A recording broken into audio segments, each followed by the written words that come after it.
On Monday morning, Russia attacked Kiev again with nearly 30 drones, killing innocents, including a pregnant woman.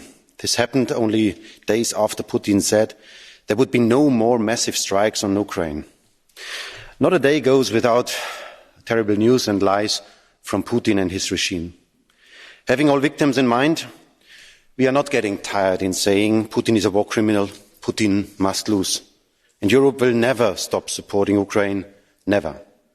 This message unites us. We know how to answer the military war against Ukraine. And the Ukraine soldiers are the real heroes of today. So we have an answer to the military challenge. But let's be honest, we don't have currently a common understanding how to answer the energy war against the European Union. This week's European Council cannot anymore escape. We had a last summer, a Prague summit without conclusions, a lot of talks. Now we need solutions. And the list of challenges is obviously long. Our Commission President presented them. We have wasted already enough time. And after a summer of missed opportunities, we need now a winter of solutions, a winter of actions, and we need, first of all, a winter of solidarity. And we are CPP, we are asking for an ambitious approach.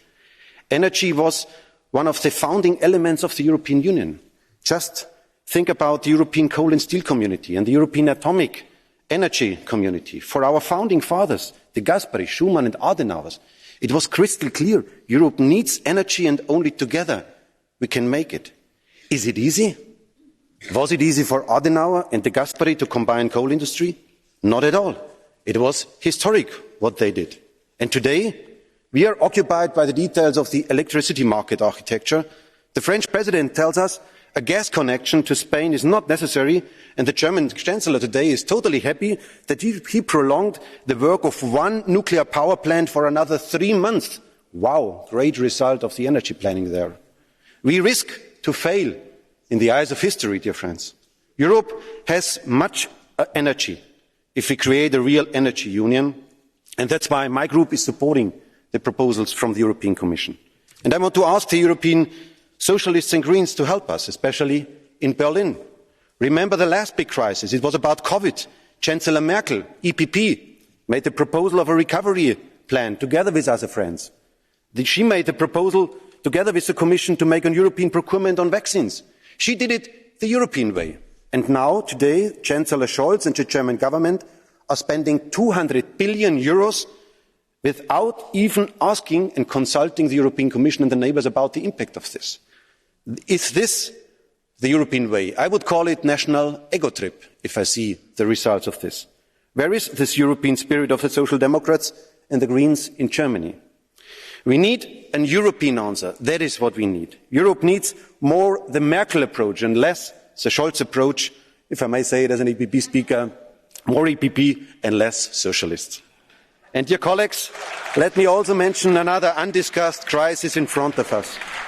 Europe again is challenged by migration.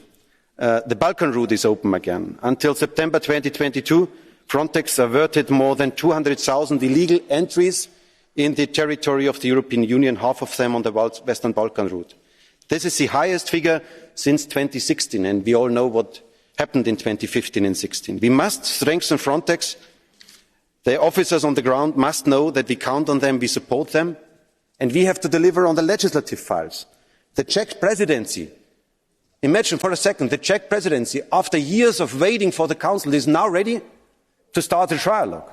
Council is ready for the trialogue on Eurodac, on other files, on the legislative thing, and we as Parliament are not capable to deliver for the moment. Due to, I must say, the ideological behaviour of some parts of this House, that we are not ready to even agree on very technical files like Eurodac. So, dear friends, if you want to stop populism, then we have to give a legislative answer on migration, and it's now the time to do so. And finally, a third point. Sometimes the European level is, I have to say this, too far away from our citizens. When we speak with SMEs currently, when we speak with our farmers, they have really a lot of pressure. Our farmers should produce food, should deliver food even on global level. Next year we will have even more problems. After the energy crisis, we will arrive to a food crisis. And the Commission, under the lead of Frans Timmermans, is now presenting new legislation, for example, on pesticides. And the impact assessment tells us that this will lead to 20% less food production in Europe. That is what the impact assessment tells us, which means that we have to import more food from Africa, from South America, on the cost of the most vulnerable. Shall we remind everyone that we are in war times, that the 24th of February something happens? Some commissioners behaving as nothing has happened. The machinery is simply continuing their work. And as EPP, we are asking really urgently for a legislative emergency break, for additional burden for our farmers and for our SMEs.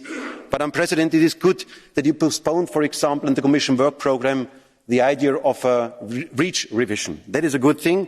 We asked for this, and now it's part of the Commission work programme.